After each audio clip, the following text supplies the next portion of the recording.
we're again still on our book, The Good Life, The Good Life, by Robert Waldinger and Max Schutz.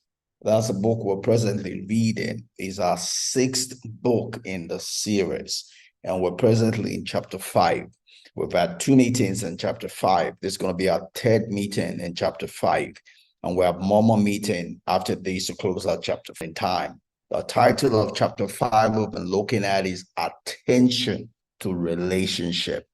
The word attention there talks about cultivating, nurturing relationship, waiting on relationship, right? So we're talking about what we do to foster the relationship to grow, to blossom, for us to the ways in which we get the benefit out of relationship, what we have to do to make the relationships in our life work, or the relationships we need in our life work, right? So we already talked about our social universe. It's those in relationship in that social universe that are critical, essential to our well-being, how to make it work, right? How to increase our social fitness to get the life that we want, to get the kind of life that we desire. That's what we're looking at here in chapter 5, before we go on to chapter 6. And chapter 6 title is Face the Music, Face Life. Don't run away from life. Lean into life. Don't lean away from life. That's all we're trying to talk about here is face life head on. We're teaching you to fight. We're teaching you to win. That's all we're doing as we spend our time together. So like always, I'm going to bring up my slide here. All right. So attention to relationship. That's where we're at. And today, all we're going to talk about today is just social media, right? The effect, what social media is, like we all know what it is. The intent of social media, the advantages, disadvantages, and how to possibly use it to get the value out of it. Social media is a great thing. It's a great invention. It was invented with the intent to help us in our social fitness, right? It was given to us as a gift to help us give attention to our relationship. But like every good thing, it can be used wrongly. Every blessing can become a curse, and such is social media, right? As much as it was done with a good intent to help us with our relationship, it has also killed our relationship when we don't use it rightly, right? Every good thing that is not used according to the way it's designed will become a curse, not a blessing. Social media, there's nothing wrong with social media. Social media is not from the devil. It is from God. It is to bless us. It is to increase us. But it will only do that when we relate with it aright, when we use it the way it was designed, intended to be used, right? So social media is pretty much just a way of a digital way of relating with people, in such a way that it takes away distance, right? I can make friends with people across the globe. The distance is eliminated. Also, because of the way it is, language is eliminated. There's one time I was chatting with some folks in Angola, and they had no clue. I don't understand Portuguese, because we're able to communicate. Even though I don't understand Portuguese, they don't understand English, right? Because all I had to do is everything they said, I put it on Google Translate, and I translate it from Portuguese to English, then my English to Portuguese, and I replied them. Only one of them did know that I don't understand Portuguese, and the others could not believe it, right? So that can help in fostering relationship just as much as that can be abused also. We have people who have used that to lie about their age, their person, and use that to abuse or corrupt or or swindle people, So as much as it can be used for good, it can be used for evil. It's up to each one of us to understand the pitfalls, the strengths, the weaknesses, such that we don't get the wrong end of the stick, when we come into the social media, right? Social is the word again. I believe it is an Italic word called socius, right? Which means friendly, right? Intent is to make friends. So media is an avenue, a ground, a channel that's created for people to make friends, right? So it's a friendship avenue, friendship and channel, friendship opportunity, friendship room, right? That's what social media is, right? But if it's abused, then it can become enemy room, war room. It's meant to bring us together, not to tear us apart. But when you don't use it rightly, you would get the wrong end of the stick. Social media is not the problem.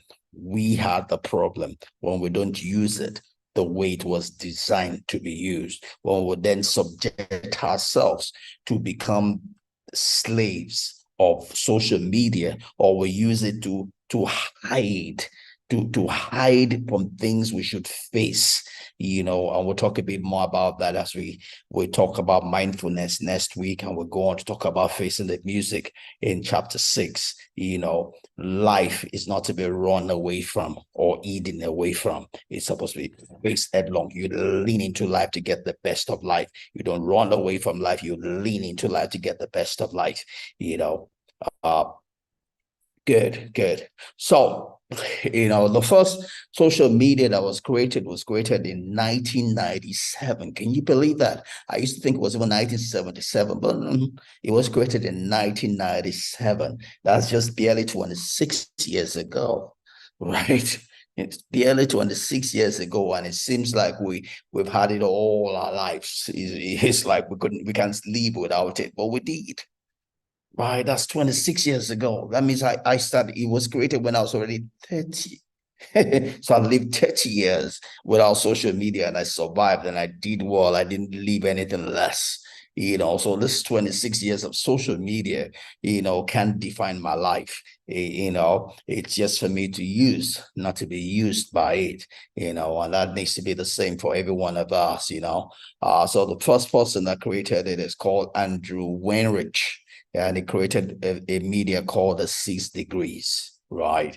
And since then, a whole lot of other people have created their own, and we don't even know what 6 degrees is today.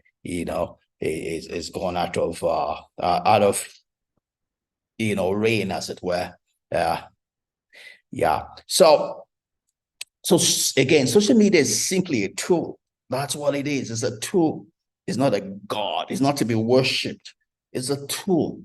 It's a slave. It's a servant, right? It is a tool. It's to be used, not to use you, right? It's not a pill. It's not a pill to numb your pain. It's a tool to be used to enhance you, right? To enhance who you are. It's not supposed to define you, but to enhance who you are, right? Social media will not make you. You are supposed to use it to accelerate your being, accelerate your person, energize who you are, right? It's a tool, right? And there are a lot of advantages and disadvantages to it, obviously.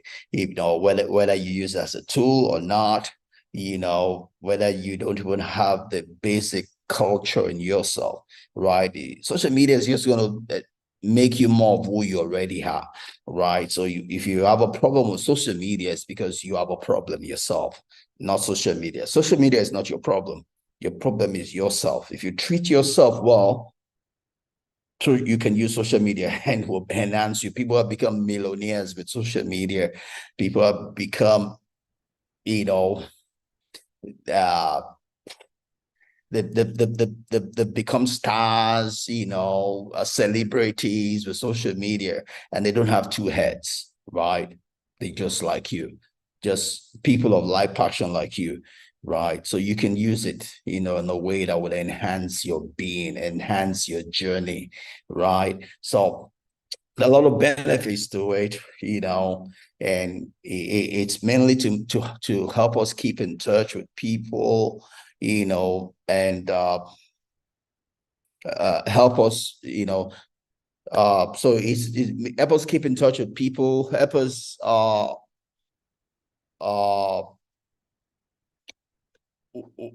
connect with people. It can help us also from a commercial standpoint. You can sell to people, without having to move and go through traffic. It's a place you can start a shop. You can blog, you can preach, you can write a book. You know, Today, everybody uses it for everything, right? You have churches online. I have a prayer meeting online. I'm doing this online. I used to do a Saturday teaching online. Have a marriage community online. I talk to singles online. I post every day on what you might call a life coaching stuff. I get to do counseling online with people I've never met in my life. Never met, face to face. The people I employed in my farm, I employed them online ever before I met them for the first time.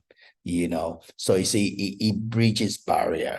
It bridges barrier, cultural space, different things if you use it rightly, you know. So social media can be addictive. That's the problem with it, and can lead to feeling some loneliness or isolation if you use it, you know, eh, excessively. If you use it in such a way that it becomes to control you, right? You have different issues with feelings of being left out.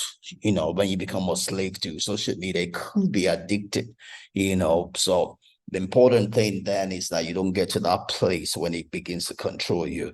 Again, social media is a tool. It's a tool. It's not a lifeline. It's a tool. You must keep it that way if you want to get the benefit from it. you know so one of the advantages or some of the advantages of social media, it helps you connect with people you've never met in your life. I have a goddaughter in Botswana we never met, but we connect so well, so well, like we've known all our lives, right? uh I connect with a lot of people on my marriage counseling platform. Someone in Malaysia, people in Philippines. So I get to talk to people South Africa, and I've never met them, right? Even places in the US, I've never met them. Uh, but that's the beauty of social media. We're able to help one another. We're able to engage with one another. We're able to be a blessing to one another. We're able to have counseling sessions together, and be a blessing to one another, and we're not limited by time and space, and also education. We get to learn, with social media. I get to learn with a lot of people I get to interact with, you know, uh, when my marriage community was more active, was a real engaging platform. We share information between one another. I share, I learn from other people as much as I share from what I know.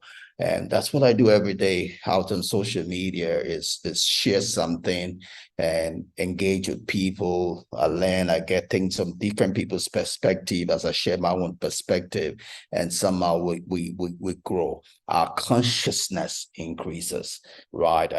People bring in their own different consciousness, and I mix with my consciousness, and our collective consciousness increases, right? So we get to share information, updates. We become aware of what's going on. We share anything. You can share anything with each other. So people use it wrongly, but it's up to us to use it rightly to be a blessing to us, right? So All the advantages.